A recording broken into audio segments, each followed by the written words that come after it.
Hey, this is Warren from Honed by Jones Sharpening Service here in Carson City, Nevada. And second video in a few days. And I'm wearing the same shirt, but I swear I do laundry, just in case you were wondering. I actually do wash my clothes. But yeah, this is the second video in a few days. The last video I posted, and normally I don't post from inside my house. Normally I always post from in the workshop. But today is such a change that I thought I would post from inside the house. So the last video I posted was in response to a couple of comments that I received. That's our cat Penny coming to say hi. So you ever had one of those weeks where like four challenging things happened, four hard things happened, and then you interact with maybe the fifth thing or the fifth person, and that interaction doesn't go well? And you kind of yell, or you yell at that person, and then after you yell at them, or whatever happened, whatever negative interaction happened, you're like, man, it wasn't about that person really. It was about all the things that have built up over the whole week or the whole month or the whole day. That's what got me to the point where I interacted the way that I did with that person. So I was feeling that way about the YouTube video that I posted a couple of days ago. I think it's so you saw me react to that guy's comment or those guys' comments. What you don't know is behind the scenes, I have deleted hundreds of comments on my YouTube channel and my TikTok channel because those tend to be the most toxic channels. My Instagram, Honed by Jones, totally fine, mostly supportive and cool. My Facebook Honed by Jones page, mostly 99.999% supportive and cool. But on YouTube and on YouTube and on TikTok, there seems to be a certain percentage, always guys, never women, always men. There seems to be a certain percentage of maybe narcissistic personalities or just people they're just keyboard warriors. They don't know what they're talking about. They don't know the subject. They just want to go online and be mean and say cruel things about other people's intentions. And I'm sure you've all seen it across the different social media platforms and YouTube. So my reaction to my posting of that video, I think, wasn't just a reaction to that one comment or two comments. It was building up over time, over the last year or so, where I've been very present on social media and YouTube. So what y'all don't know is behind the scenes for the last couple of months, I've been thinking about doing something totally different. I've never really enjoyed putting out YouTube videos. It's not my style. Being on a video camera and editing videos, it's definitely not my style to edit videos. I have no interest in editing videos whatsoever. But what I have had interest in doing for the last probably year, but really over the last 2 months, is starting a podcast. So here's what I'm announcing today is I am really, in a sense, leaving YouTube. I have never really posted a lot of how-to videos on YouTube where you're watching my sharpening process, watching me use the machines I use, or the techniques that I have. I spend most of my time on YouTube talking about business stuff, talking about, oh, that is cool. There's actually a deer walking by. And here in Carson City, we have urban deer. And they live in town, and they walk around town. And there's now 2, 3, there may be more. There's a herd of deer literally walking through we live on a suburban street, and they're just walking through my yard right now. They stop, they snack on a few plants. I usually let them snack away in the wintertime. I might shoo them off in the summer and in the spring and in the fall because they've got more choices. But in the winter, I let them snack on our plants. Most of our plants are mostly dead anyway. Okay, so here we go. Where was I? I've never really enjoyed being on YouTube a ton. I've been thinking about doing a podcast, and I've decided that's where I'm going to shift my energy to. I'm tired of the toxic comments on YouTube. I'm tired of being on a platform where, here's the thing. If you listen to podcasts, because I'm not a TV watcher, the TV right behind me there, my lady, the kid, they watch TV more. My forms of entertainment are podcasts, and I watch YouTube videos, and I follow creators that I'm interested in, whether that's a sharpener, a woodworker, someone who's sailing around the world, someone who camps out and hikes the Appalachian Trail, whatever it might be. If I find a creator that I find interesting on YouTube, I follow them. If I find a podcast I like, I follow that podcast, but I am not a TV watcher. If you listen to podcasts as much as I do, which I listen to at least one podcast literally every day, no one cares if that podcast is sponsored. As a matter of fact, it is expected. So, for example, I listen to the Knife Talk podcast. The Knife Talk podcast features Jeff Fader. I'm going to mess up his name. Mareko Maumasi, maybe is how you say his name. And Craig Lockwood. I listen to the Knife Talk podcast religiously, weekly. And when that podcast starts, they'll talk about their sponsors. And in the middle of the podcast or throughout their podcast, they will talk about their sponsors. No one has an issue with it. For some reason on YouTube, if you have sponsors, if you are connected to a company, you will get toxic comments with people talking about you being connected to a company and saying that you're basically a sellout. But on the podcast platform, that isn't the case. It is expected that businesses collaborate with other businesses. Let me take it local for a second.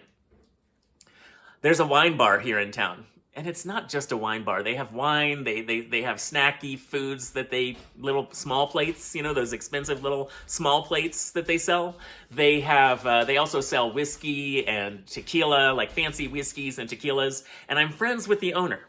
And I've been friends with her and her husband for 9 months, a year now, something like that. Really nice little spot. I love going there, sitting down, having a glass. They have this Japanese whiskey that I just love. So every few weeks or every couple of weeks, I'll go there and I'll get a glass of Japanese whiskey. I'll bring my iPad and I'll do work stuff and I'll sit there for like 2 hours and I'll just sip that Japanese whiskey and I'll do my work. They invited me a week ago. Actually, it was less than a week ago. They invited me to a small business Saturday pop-up. They had about 7 different businesses, local businesses in the community, who they invited to set up a table inside their place.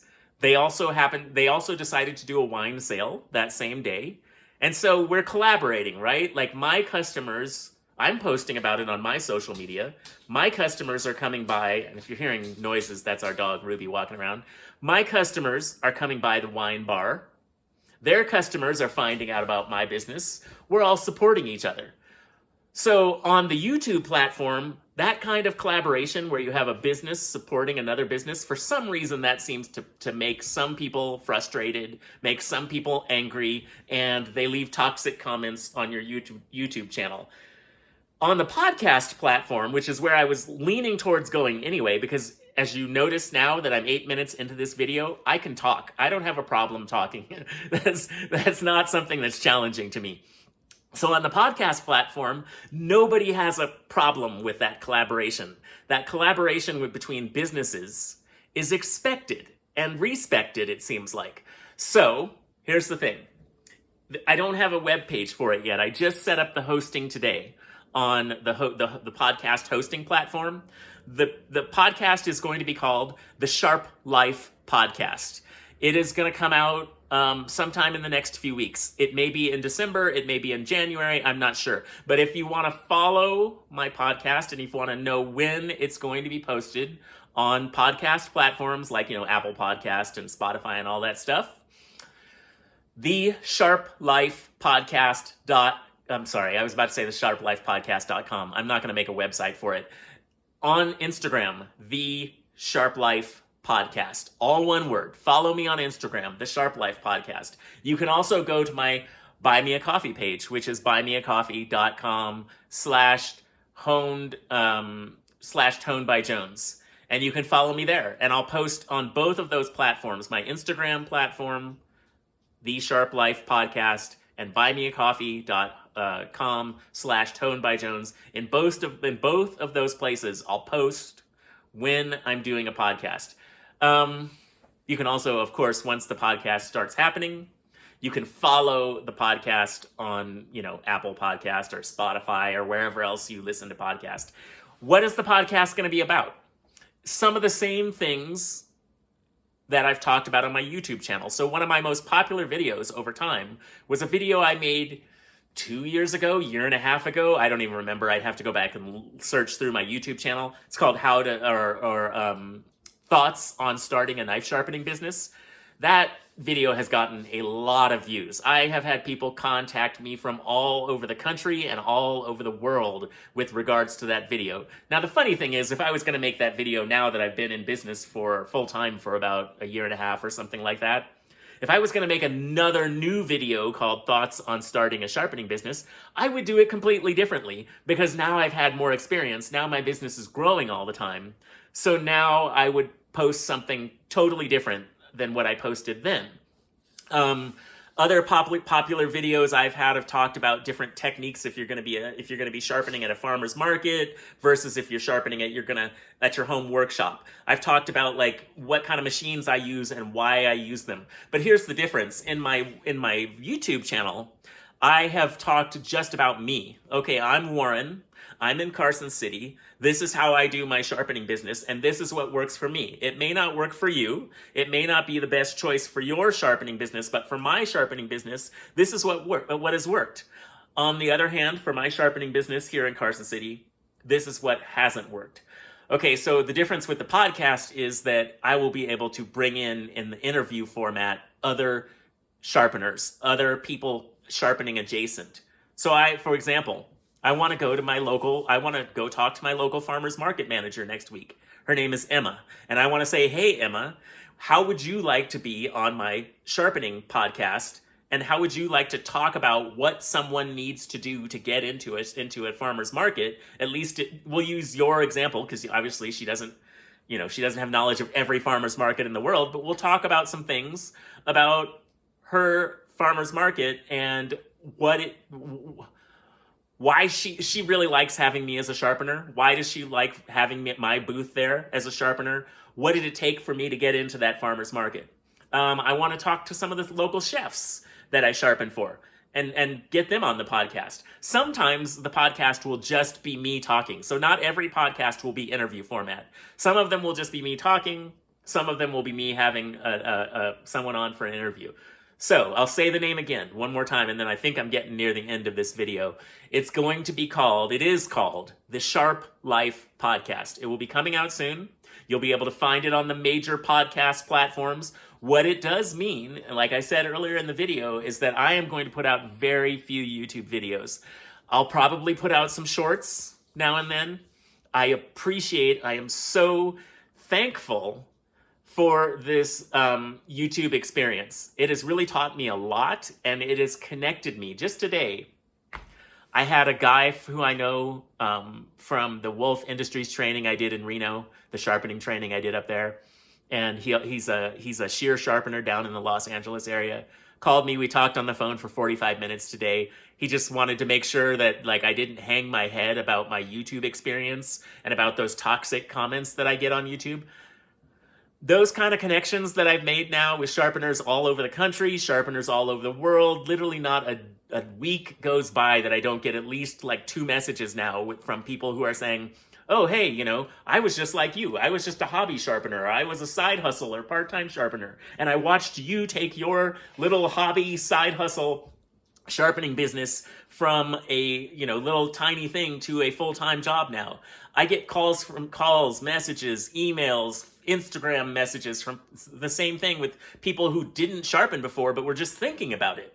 And they'll say, I watched your channel and watched you go from being a guy who was barely sharpening at all to now it's your full-time job. So I am super appreciative of this YouTube experience because all of those messages, all of those connections, all of that inspiration wouldn't have happened. I love doing my sharpening business.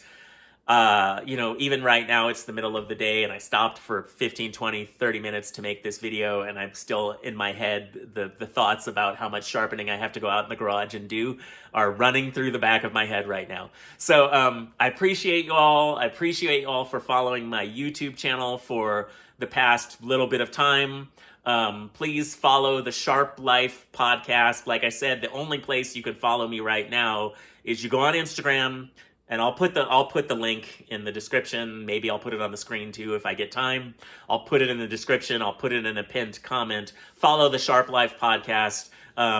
You'll see that coming out soon. If you go to the Instagram page, however, all there is right now is the page is there and there's a logo, but there's nothing else there because I haven't even done the first episode yet. Okay, this is Warren from, as usual, this is Warren from Honed by Jones Sharpening Service in Carson City, Nevada. I almost forgot. If you are thinking of going, there was one more thing I wanted to say. The only reason I did this YouTube channel was because when I decided to go full-time, I looked at channels like Mike White down at Sharpen Right Services in Texas. I looked at Paul from Alexandria Knife Sharpening and Laser Engraving over on the East Coast. I looked at Cliff Curry over at Curry Custom Cutlery over in Hawaii. And I thought, those guys are all really successful. And Steven Sharpens in LA. I looked around at all these YouTube channels and I was like, these guys are really successful. So maybe if I'm starting to go full time, one of the things that will make me more successful is if I do a YouTube channel. I will tell you, if you're trying to start and grow your business, here's something I'll probably talk about on the podcast a number of times. I get more business now from my Google reviews. I get more business from my Nextdoor posts. I don't post as a business. I post as Warren Jones on Nextdoor, and I just talk about what I'm doing in my workshop and what I'm sharpening that day. I post on TikTok. I post on Instagram. I have 75 5-star reviews now on Google. I get more business from the personal connections I've made here in my community and those types of social media posts than I have ever gotten from having a YouTube channel. I do get the occasional mail-in sharpening job from having a YouTube channel. Excuse me. I've gotten a few free products, a few discounted products from my YouTube channel, but focusing locally, trying to do the best job you can do, going above and beyond. There's a sharpener, I'll mention another sharpener. There's a sharpener down in Austin, Texas, Don, Study the Blade. And I have a joke with him, because we're friends, I have a joke with him where I say WWDD, which stands for what would Don do? And what would Don do? And that, because the guy always goes the extra mile for his customers. If you do those things, if you focus locally, if you focus in your community, if you get Google reviews, if you're just steadfast and disciplined about posting on social media, I am convinced that those things will grow your business so much more than getting on YouTube and doing a YouTube channel. Nothing wrong with doing a YouTube channel. If you like the video platform, if you like sharing your live sharpening, I know that's been really great for Mike White doing the live sharpening down in League City, Texas. I know he gets a lot of mail-in business now from doing that. If that's your jam, totally do that. But for me, my business is growing now because of local exposure, both in personal connections and social media. So take that with a grain of salt. The final thing I want to say, because I keep thinking I'm done and then I think of one more thing, is I want to thank those channels specifically. I sort of mentioned them, but I want to thank them specifically. Paul from Alexandria. No, I don't want to just thank them. I want to tell you, if you want to follow some YouTube channels where you really learn about sharpening, my YouTube channel is not the best YouTube channel for that. It's decent for learning about sharpening business. But if you want to learn sharpening techniques, I have a lot of gratitude and I'm very thankful from Paul from Alexandria Knife Sharpening. That dude spends so much time showing people specific techniques on how to sharpen. You could follow Baz if you're a Tormek sharpener. Follow Baz, I Sharpen, down in Australia. If you want to learn how to sharpen on a Tormek, I have a ton of gratitude for him sharing his techniques. And if you want to learn those techniques, follow Baz at I Sharpen. If you want to learn how to sharpen on a belt sander, follow Cliff Curry, Curry Custom Cutlery in Hawaii. He spends a ton of time showing his angle guide techniques on a belt sander. These are the channels to follow for learning sharpening techniques. My channel is not the greatest for that. All right. This is Warren from Honed by Jones Sharpening Service, Carson City, Nevada. I appreciate the time on YouTube. I appreciate the follows on YouTube. Once again, check out the Sharp Life podcast. It'll be coming out soon on all those platforms. I hope you all are having a fantastic, I don't know what day of the week it is. Is today Monday, Tuesday? Yeah, see, that's how busy I've been lately. I forget what day of the week it is. All right, I think it's Tuesday. All right. I'll catch you all on the flip side. Hope you have a great day. Catch you later. Bye.